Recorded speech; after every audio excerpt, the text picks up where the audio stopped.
വളരെ പ്രധാനപ്പെട്ട വാർത്തയിലേക്ക് ആദ്യം. കെജ്രിവാളിനെ മുഖ്യമന്ത്രി സ്ഥാനത്ത് നിന്നും നീക്കണമെന്ന ഹർജി സുപ്രീം കോടതി തള്ളി.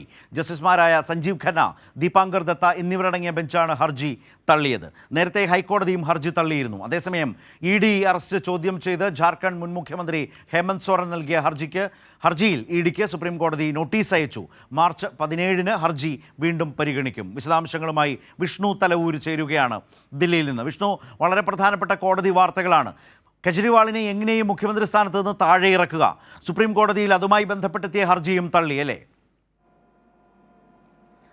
ശരത്ത്, തീർച്ചയായിട്ടും അരവിന്ദ് കെജ്രിവാളിനെ ED അറസ്റ്റ് ചെയ്ത ഒരു സാഹചര്യത്തിൽ മുഖ്യമന്ത്രി സ്ഥാനത്ത് നിന്നും നീക്കം ചെയ്യണമെന്ന് ആവശ്യപ്പെട്ടുകൊണ്ടുള്ള ഹർജിയാണ് ഇപ്പോൾ സുപ്രീം കോടതി തള്ളിയിരിക്കുന്നത്. ജസ്റ്റിസ് സഞ്ജീവ് ഖന്ന, ദീപാങ്കർ ദത്ത എന്നിവരടങ്ങിയ ബെഞ്ചാണ് ഇപ്പോൾ ഹർജി തള്ളിയിരിക്കുന്നത്. നേരത്തെ ഹൈക്കോടതിയിലും സമാനമായിട്ടൊരു ഹർജി വന്നിരുന്നു. അന്ന് ഹൈക്കോടതിയിൽ ഹിന്ദു സേന നേതാവായിട്ടുള്ള വിഷ്ണു ഗുപ്തയാണ് ഹർജി നൽകിയത്. അന്ന് ഹൈക്കോടതി കൃത്യമായി തന്നെ നിരീക്ഷിച്ചത് ഇത്തരമൊരു ഹർജി അംഗീകരിക്കാൻ കഴിയുകയില്ല എന്ന് ചൂണ്ടിക്കാട്ടിക്കൊണ്ട് തന്നെയായിരുന്നു ഹർജി തള്ളിക്കളഞ്ഞത്. അതോടൊപ്പം 50,000 രൂപ പിഴ ചുമത്തുകയും ചെയ്തിരുന്നു. ഇതിന് പിന്നാലെയാണ് ഹൈക്കോടതി നടപടി ചോദ്യം ചെയ്തുകൊണ്ടും കെജ്രിവാളിനെ മുഖ്യമന്ത്രി സ്ഥാനത്ത് നിന്ന് മാറ്റണമെന്ന് ആവശ്യപ്പെട്ടുകൊണ്ടും കാന്ത് ഭാട്ടി എന്ന് പറയുന്ന അഭിഭാഷകൻ സുപ്രീം കോടതിയെ സമീപിച്ചത്.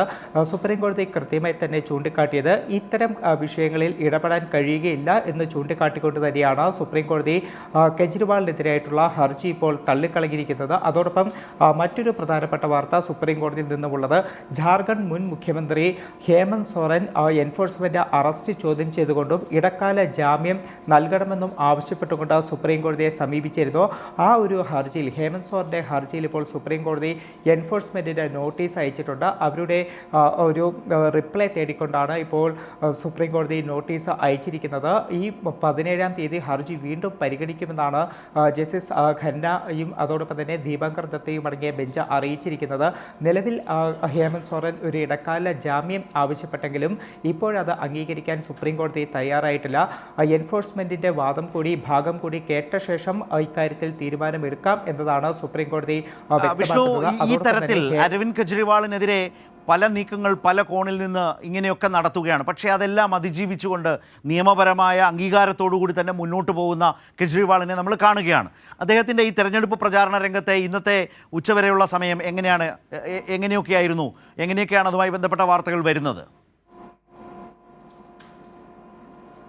ശരത്ത്, ഈ ഒരു സുപ്രീം കോടതി 21 ദിവസത്തെ ഇടക്കാല ജാമ്യമാണ് അരവിന്ദ് കെജ്രിവാളിന് നൽകിയിരിക്കുന്നത്. അതിനുശേഷം ശക്തമായി തന്നെ തെരഞ്ഞെടുപ്പ് പ്രചരണ രംഗത്ത് അരവിന്ദ് കെജ്രിവാളുണ്ട്. കഴിഞ്ഞ ദിവസങ്ങളിലും ദില്ലിയിലെ പല മേഖലകളിൽ കെജ്രിവാൾ ഇത്തരത്തിൽ തെരഞ്ഞെടുപ്പ് പ്രചരണ റാലികളിൽ പങ്കെടുത്തിരുന്നു. ഇന്നും നിരവധി തെരഞ്ഞെടുപ്പ് പ്രചരണ റാലികൾ കെജ്രിവാളിൻ്റെ ഭാഗത്തുനിന്ന് ഉണ്ടാകും. ഉച്ചയ്ക്ക് ശേഷം ദില്ലിയിലെ വിവിധ മണ്ഡലങ്ങളിൽ 7 പാർലമെൻറ്റ് മണ്ഡലമാണ് ദില്ലിയിലുള്ളത്. അപ്പോൾ ദില്ലിയിലെ പല മണ്ഡലങ്ങളിലും ഇന്ന് ഉച്ചയ്ക്ക് ശേഷം കെജ്രിവാൾ തെരഞ്ഞെടുപ്പ് പ്രചരണത്തിനെത്തും എന്ന് തന്നെയാണ് അറിയിച്ചിരിക്കുന്നത്. എന്നാലും കെജ്രിവാളിനെ ഏത് വിധേയനെയും ഈ തെരഞ്ഞെടുപ്പ് പ്രചരണത്തിൽ തന്നെ മാറ്റി നിർത്താനുള്ള നീക്കങ്ങൾ തന്നെയാണ് BJPയുടെ ഭാഗത്തുനിന്നും ഉണ്ടാകുന്നത്. ശരത്, ശരി, വിഷ്ണുവാണ് വിശദാംശങ്ങൾ ഇപ്പോൾ നൽകിയത്.